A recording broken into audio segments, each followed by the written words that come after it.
I'm not about to sit up here and mock them. So here you go.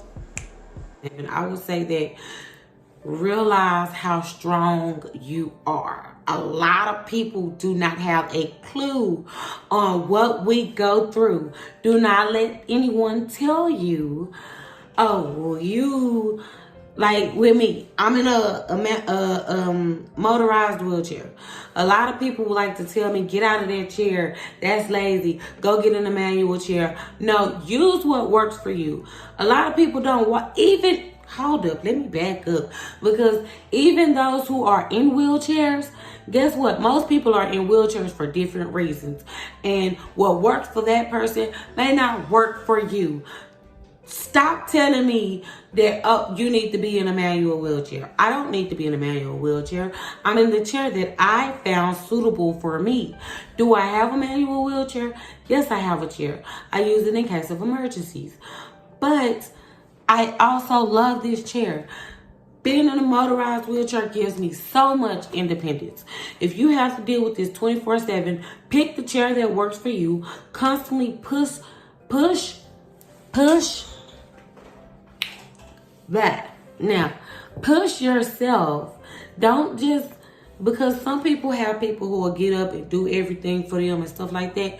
Don't allow people to do every little thing for you.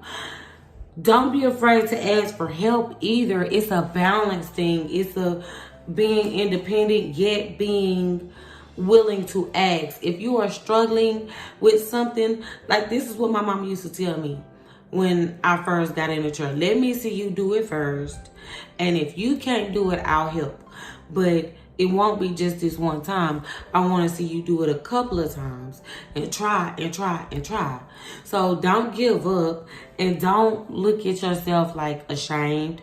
Don't look at yourself as a failure. You are strong. This ain't for the weak, baby. And keep a smile on your face. It's a lot of people in wheelchairs who don't smile. It's a lot of people in wheelchairs who are like baggy clothes. They don't dress up. Realize you are still beautiful. The chair doesn't make you. You make the chair. And it doesn't move unless you tell it to move. Is liking straight guys, and it's like half the time it's platonic, so I really don't think like what's the big squat with. I really do think that gay guys and straight guys, they can be friends, and they can learn some more from each other. So that's, yeah. Have you got on yet? It's a couple of them. One is when people make assumptions. I don't like that. People will make assumptions, and like some people assume, oh, you can't have sex because you're in a wheelchair. Who said that? I'm not telling you whether I can or not, because what is it? You in my business? Don't do that. A lot of people make assumptions. I hate when people make assumptions. Another weird experience. Well, they're not weird, they're just experiences. I fell out my wheelchair at the train station. Usually when I've fallen out the chair plenty of times before. But usually when I fall out the chair, it's a bunch of men or something around. They come help and get you up out the chair. Get you off the ground.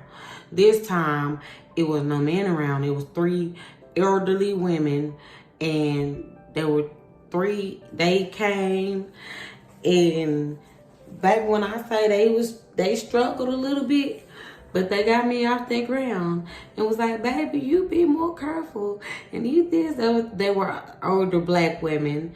And they said, you be more careful. You good? Are you all right? And all that stuff. And so that, I will never forget that. So that was an experience.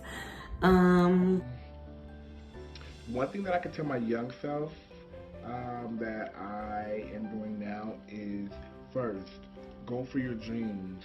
Stay to your dreams. And don't go looking for yourself. It'll find you.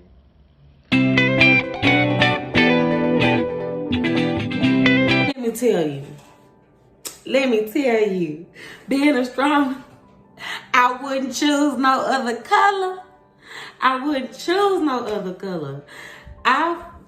being a strong black woman, I don't only feel like I'm a queen. I know that I'm a queen. A lot of things come to me naturally. I'm gonna get deeper in a minute though, hold up. A lot of things come to me naturally. I believe a lot of black people have a lot of natural talents. I'm multifaceted. My smile can light up a room. Being strong is a lot of people are strong, but being a strong black woman, to me, that's a whole nother level of strong. It is like unexplainable. And I'm not even trying to like boost it like, oh my God. But I'm so serious. I have so much confidence in the world because you go through things already, like when you're walking because of your skin tone. And then when life hits you, you go through even more. And then for you to survive that and live through it and smile through it and be you, uniquely yourself in it, find yourself in it, it's a beautiful thing. However, it is tough at the same time because people see you as a threat. They see you as some people, not all, but some people see you as a threat. Some people are intimidated by you. A lot of people feel like, oh, she got it. And so when you need help or when you want a shoulder to cry on or something like that, no one really is there to check on you to see, oh, how are you? Yes, I have a support system that they check on me and stuff like that. But some people don't really. A lot of people think that you have it and you just looking like, I don't want to have to be strong 24/7. Being a strong black man to me means that I am an individual. I'm a diverse individual, and you can't take that away from me. My mind goes as farther as a galaxy goes, and my heart deeper than the ocean. Black Lives Matter. Boy, man, I know you heard that. That's why I always say, be the best you each and every day, and you never know because you can be the blessing in someone else's story. Free.